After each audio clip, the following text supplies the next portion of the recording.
Halo, Assalamualaikum warahmatullahi wabarakatuh. Perkenalkan, nama saya Wildan Algilman dengan NIM 1811502069. Saya dari Universitas Budi Luhur, Fakultas Teknologi Informasi, mata kuliah Kriptografi dan Steganografi.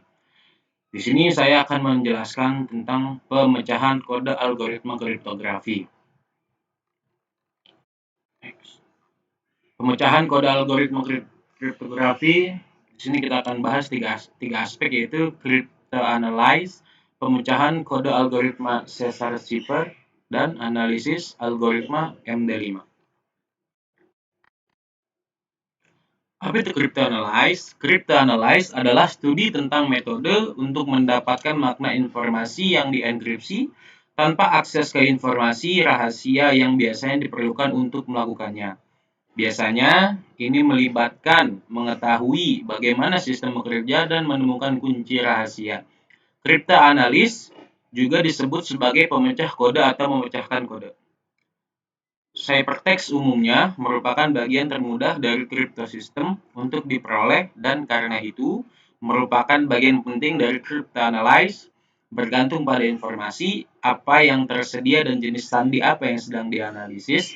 Cryptanalysis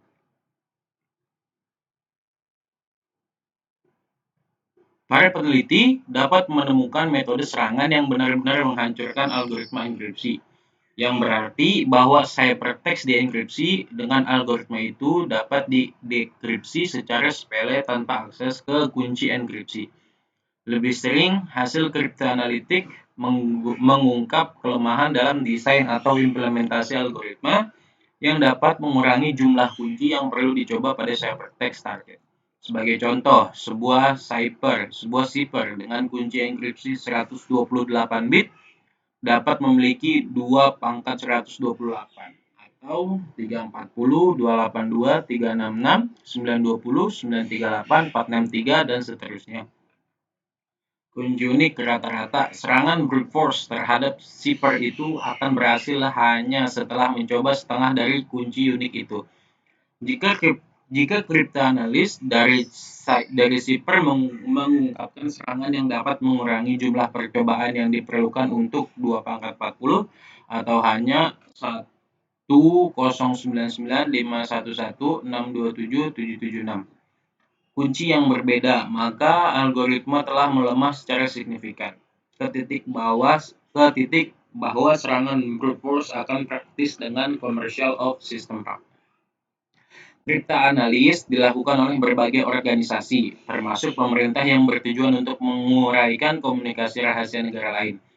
Perusahaan yang mengembangkan produk keamanan yang menggunakan cryptanalysis untuk menguji fitur keamanan mereka, dan peretas, cracker, peneliti independen, dan akademisi yang mencari kelemahan dalam protokol dan algoritma kriptografi. Pemecahan kode algoritma Caesar-Cipher. Contoh paling simpelnya, sandi substitusi adalah sandi Caesar. Sandi Caesar adalah sandi substitusi yang menggunakan kunci yang panjangnya satu karakter doang.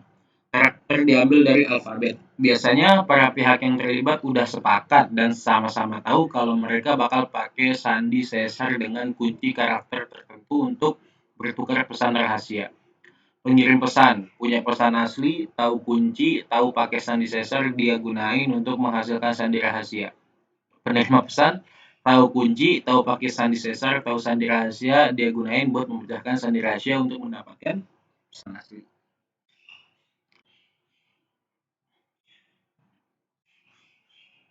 Berikut adalah indeks urutan alfabet. Dimulai dari dimulai dari huruf A, yaitu menjadi angka 0, B menjadi angka 1, dan seterusnya sampai Z menjadi angka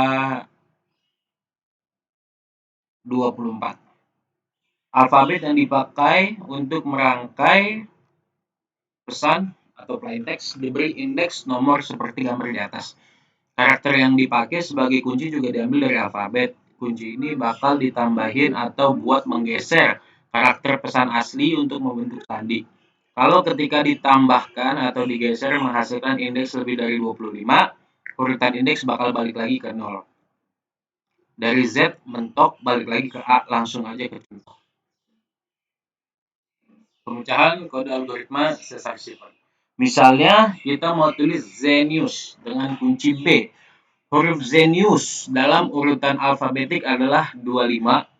25 itu tadi Z adalah nomor yang ke-25 tadi di atas sudah kita jelaskan, maksudnya dengan E4, N13, I8, U20 dan S18. Kunci B nilai indeksnya adalah 1. Dalam menambahkan kunci B atau 1 ke pesan kita, sandi yang terbentuk jadinya ditambahin 1 atau geser ke kanan 1 kali semuanya. Jadi seperti ini, 26, 5, 14, 9, 21, 19.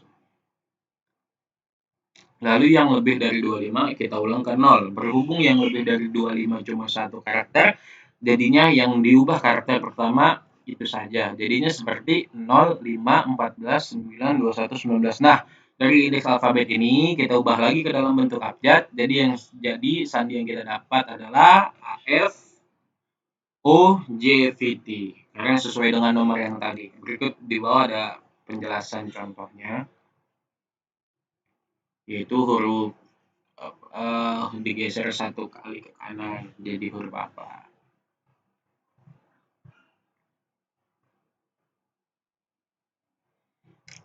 Selanjutnya adalah analisis algoritma MD5. MD5 adalah algoritma Masek Digest yang dikembangkan oleh Profesor Robert Reeves, RSA, MIT, pada tahun 1991. MD5 mengambil pesan dengan panjang sembarang dan menghasilkan message digest 128 bit.